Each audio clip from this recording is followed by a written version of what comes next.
নমস্কার বন্ধুরা, তোমরা তো লাউ পাতা কুমড়ো পাতা খেয়েই থাকো। তো কচি কচি এরকম চাল কুমড়ো পাতা বন্ধুরা কখনো কি খেয়েছো?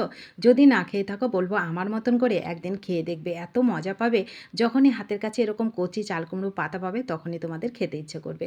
তো তার জন্য দেখো আমি বেশ খানিকটা কচি কচি চাল কুমড়োর পাতা নিয়েছি, সাথে যদি থাকে এরকম ভাজা চিংড়ি মাছ তাহলে তার কোনো কথাই হবে না। ঘরে মাছ মাংস থাকলে সেটাকে সরিয়ে রেখে তোমরা এই খাবারটা দিয়েই কিন্তু কবজি ডুবিয়ে পুরো খাবারটা খেয়ে নেবে। এত মজার আর এত সুস্বাদু এই খাবারটা খেতে লাগে।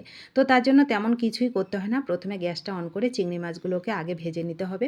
ভাজা হয়ে গেলে যতটুকু তেল থাকে ওর মধ্যে হাফ চামচ সাদা জিরে, হাফ চামচ কালো জিরে আর কয় কোয়া রসুন, কাঁচা লঙ্কা আর একটা মিডিয়াম সাইজের পেঁয়াজ দিয়ে হালকা করে পেঁয়াজ রসুনটাকে কিন্তু ভেজে নিতে হবে আগে।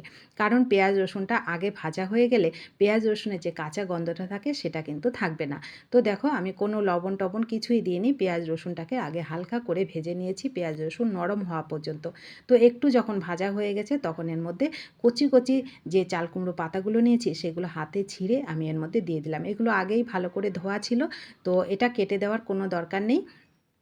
এটা এতটাই কচি যে একটুখানি জালে পড়লেই কিন্তু এটা খুব সুন্দর কিন্তু নরম হয়ে যায়। তো দেখো আমি সাথে ভাজা চিংড়ি মাছগুলোও দিয়ে দিই। চিংড়ি মাছটা কিন্তু অবশ্যই তোমরা ভেজে দেবে, তাহলে খেতে বেশি ভালো লাগবে। তো দেখো আমি প্রথমে চাল কুমড়ো পাতাটাকে কিন্তু আমি নরম করে নিয়েছি, তারপরে এর মধ্যে আর কিচ্ছুই দেবো না, শুধু দেবো একটু স্বাদ মতন লবণ।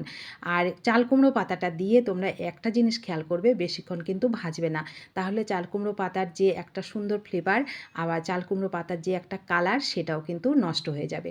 তো বেশিক্ষণ ভাজবে না, অল্প কিছুক্ষণ ভাজবে, যেন পাতাটা ভাজা হয় কিন্তু কালারটা খুব সুন্দর থাকে, সেটা অবশ্যই খেয়াল করবে। যার জন্য পেঁয়াজ রসুনটাকে আগে ভেজে নেবে। তো দেখো আমি সুন্দর করে ভেজে নিয়েছি, পাতাটা সেদ্ধ হয়েছে ভাজা হয়েছে কিন্তু কালারটা খুব সুন্দর আছে, সবুজ কালারটা। তো এইবার আমি এটাকে শিলনোড়াতে বেটে নেব। শিলনোড়ায় বাটা স্বাদে কিন্তু অন্যরকম হয়, তোমরা মিক্সিতেও করে নিতে পারো। তো আমি সুন্দর করে দেখো বেটে নিয়েছি, কালারটা দেখো কত সুন্দর হয়েছে। এটা দেখতে যেমন সুন্দর হয় খেতে তার থেকে অনেক বেশি মজার হয়। এক চামচ সর্ষের তেল দিয়ে সুন্দর করে মেখে নেব। তো মাখাটা হয়ে গেল, রেডি হয়ে গেল আমার দারুণ স্বাদের লোভনীয় চাল কুমড়ো পাতা চিংড়ি মাছের ভর্তা। এই ভর্তা যদি এক চামচ থাকে গরম ভাতে বন্ধুরা আর কিচ্ছু লাগবে না।